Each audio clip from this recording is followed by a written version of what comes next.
ನಮಸ್ತೆ ಎಲ್ಲರಿಗೂ. ನಾನು ಇವತ್ತು ಸ್ಪೆಷಲ್ ಆಗಿರುವಂತಹ ಕ್ಯಾರಮೆಲ್ ಬ್ರೆಡ್ ಪುಡಿಂಗ್ನ ಮಾಡ್ತಾಯಿದ್ದೀನಿ. ತುಂಬ ಈಸಿ ಇದೆ, ಮಾಡೋದು ಮಾತ್ರ ರುಚಿನೂ ತುಂಬಾ ಚೆನ್ನಾಗಿರುತ್ತೆ. ನೀವು ಮಾಡಿದರೆ ಪದೇ ಪದೇ ಇದೇ ರೀತಿ ಬ್ರೆಡ್ ಎಕ್ಸ್ಟ್ರಾ ಇದ್ದಾಗ ಇದೇ ರೀತಿ ನೀವು ಬ್ರೆಡ್ ಪುಡಿಂಗ್ನ ಮಾಡಿಕೊಂಡು ತಿಂತಾ ಇರ್ತೀರ. ಅಷ್ಟು ಸುಲಭ ಇದೆ ಮಾಡೋದು ಮಾತ್ರ, ಮಕ್ಕಳಿಗೆ ತುಂಬ ಇಷ್ಟ ಆಗುತ್ತೆ.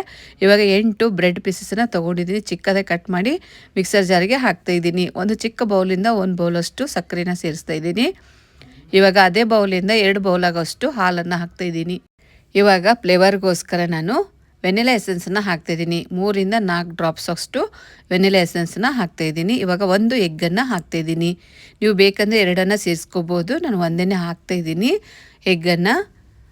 ಇವಾಗ ವೆನಿಲಾ ಎಸೆನ್ಸ್ ಹಾಕೋದ್ರಿಂದ ಎಗ್ಗಿನ ಸ್ಮೆಲ್ಲು ಬರಲ್ಲ, ಅದಕ್ಕೋಸ್ಕರ ವೆನಿಲಾ ಎಸೆನ್ಸ್ ಹಾಕೋದು. ಇದನ್ನು ಸಣ್ಣಗೆ ರುಬ್ಬಿ ತೊಗೋಬೇಕು. ಇವಾಗ ನೋಡಿ ಕ್ಯಾರಮೆಲ್ನ ರೆಡಿ ಮಾಡ್ಕೊತಾ ಇದ್ದೀನಿ. 3 ಟೀ ಸ್ಪೂನಷ್ಟು ಸಕ್ಕರೆನ ಹಾಕ್ತಾಯಿದ್ದೀನಿ. ಸಕ್ಕರೆ ಚೆನ್ನಾಗಿ ಇದನ್ನು ಕರಗಬೇಕು, ನೀರು ಹಾಕಬಾರ್ದು. ಕ್ಯಾರಮೆಲ್ನ ರೆಡಿ ಮಾಡ್ಕೋಬೇಕು. ಕಲರ್ ಚೇಂಜ್ ಆಗುತ್ತಾ ಬರುತ್ತೆ ನೋಡಿ, ಆ ರೀತಿ ಚೆನ್ನಾಗಿ ಕ್ಯಾರಮೆಲ್ನ ರೆಡಿ ಮಾಡ್ಕೊಳ್ಳಿ. ಇವಾಗ ನೋಡಿ ಈ ಕಲರ್ ಬರಬೇಕು ನೋಡಿ. ಇವಾಗ ಕ್ಯಾರಮೆಲ್ ರೆಡಿಯಾಗಿದೆ, ಈ ರೀತಿ ಮಾಡ್ಕೋಬೇಕು.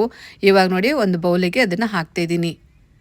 ಹಾಕಿದ ತಕ್ಷಣ ಚೆನ್ನಾಗಿ ಅದನ್ನು ಸ್ಪ್ರೆಡ್ ಮಾಡ್ಕೋಬೇಕು, ಬೇಗ ಗಟ್ಟಿಯಾಗಿಬಿಡುತ್ತೆ, ಅದಕ್ಕೋಸ್ಕರ ನೋಡಿ. ಇವಾಗ ರೆಡಿ ಮಾಡ್ಕೊಂಡಿರುವಂಥ ಬ್ರೆಡ್ ಬ್ಯಾಟರ್ನ ಇದಕ್ಕೆ ಸೇರಿಸ್ತಾ ಇದ್ದೀನಿ ನೋಡಿ. ಈ ರೀತಿ ಬೇಗ ಗಟ್ಟಿಯಾಗುತ್ತೆ ಕ್ಯಾರಮೆಲ್ಲು, ಹಾಕಿದ ತಕ್ಷಣ ಸ್ಪ್ರೆಡ್ ಮಾಡ್ಕೋಬೇಕು. ಇವಾಗ ಬ್ರೆಡ್ ಬ್ಯಾಟರ್ನ ಹಾಕಿ ಇದನ್ನು ಸ್ಟೀಮಲ್ಲಿ ಬೇಯಿಸ್ಕೋಬೇಕಾಗುತ್ತೆ. ಒಂದು ಕಡಾಯಲ್ಲಿ ನೀರನ್ನು ಹಾಕಿ ಒಂದು ಸ್ಟ್ಯಾಂಡನ್ನು ಇಟ್ಟು ಸ್ಟೀಮಲ್ಲಿ ಬೇಯಿಸ್ಕೋಬೇಕಾಗುತ್ತೆ. ಒಂದು 30 ನಿಮಿಷ ಬೇಯಿಸ್ಕೊಳ್ಳಿ. ಲಿಡ್ ಕ್ಲೋಸ್ ಮಾಡಿ 30 ನಿಮಿಷ ಬೇಯಿಸ್ಕೊತಾ ಇದ್ದೀನಿ ನೋಡಿ. ಲೋ ಟು ಮೀಡಿಯಮ್ ಫ್ಲೇಮ್ನ ಇಟ್ಕೊಂಡೆ ಬೇಯಿಸ್ಕೋಬೇಕು. ಇವಾಗ ಚೆಕ್ ಮಾಡ್ತಾಯಿದ್ದೀನಿ ನೋಡಿ, ಕರೆಕ್ಟಾಗಿ ಬೆಂದಿದೆ. 25ರಿಂದ 30 ನಿಮಿಷ ಬೇಯಿಸ್ಕೊಂಡ್ರೆ ಸಾಕು. ಇವಾಗ ಸೈಡಿಂದ ಇದನ್ನು ಓಪನ್ ಮಾಡ್ಕೋಬೇಕು ನೋಡಿ. ಈ ರೀತಿ ಸೈಡಿಂದ ಓಪನ್ ಮಾಡ್ಕೊಳ್ಳಿ. ನೀವು ಬೇಕಂದರೆ 2 ಎಗ್ಗನ್ನು ಹಾಕೋಬೋದು, ನಾವು ಒಂದೇ ಮಾತ್ರ ಸೇರಿಸಿರೋದು. ಇವಾಗ ನೋಡಿ ಒಂದು ಮೇಲೆ ಒಂದು ಪ್ಲೇಟನ್ನು ಇಟ್ಟು ಈ ರೀತಿ ಉಲ್ಟಾ ಇಟ್ಟು ಓಪನ್ ಮಾಡ್ಕೊಳ್ಳಿ.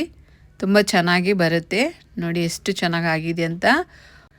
ವಾವ್, ಸೂಪರ್ ಆಗಿದೆ. ಮಕ್ಕಳಿಗಂತೂ ತುಂಬಾ ಇಷ್ಟ ಆಗುತ್ತೆ. ಈ ರೀತಿ ಬ್ರೆಡ್ ಪುಡಿಂಗ್ನ ಮಾಡಿಕೊಡಿ. ಎಕ್ಸ್ಟ್ರಾ ಬ್ರೆಡ್ ಇದ್ದಾಗ ಈ ರೀತಿ ಮಾಡಿಕೊಡಿ, ತುಂಬಾ ಇಷ್ಟಪಟ್ಟು ತಿಂತಾರೆ. ಮಕ್ಕಳಿಗೆ ಮಾತ್ರ ತುಂಬ ಇಷ್ಟ ಆಗುತ್ತೆ. ಮಕ್ಕಳಿಗೆ ಅಷ್ಟೇ ಅಲ್ಲ, ದೊಡ್ಡವ್ರಿಗೂ ಸಹ ಇಷ್ಟ ಆಗುತ್ತೆ, ಅಷ್ಟು ಚೆನ್ನಾಗಿರುತ್ತೆ ಟೇಸ್ಟ್ ಮಾತ್ರ.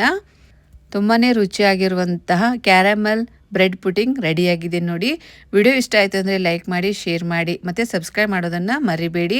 ನೀವು ಸಹ ಟ್ರೈ ಮಾಡಿ ನೋಡಿ ಹೇಗಾಗಿತ್ತು ಅಂತಂದೇಳಿ ಕಮೆಂಟ್ ಸೆಕ್ಷನಲ್ಲಿ ಕಮೆಂಟ್ ಮಾಡಿ ತಿಳಿಸಿ. ಮತ್ತೆ ಭೇಟಿಯಾಗೋಣ ಮುಂದಿನ ರೆಸಿಪಿ ಒಂದಿಗೆ ಹಾಗೂ ಹೋಮ್ ರೆಮಿಡಿ ಒಂದಿಗೆ. Thank you for watching.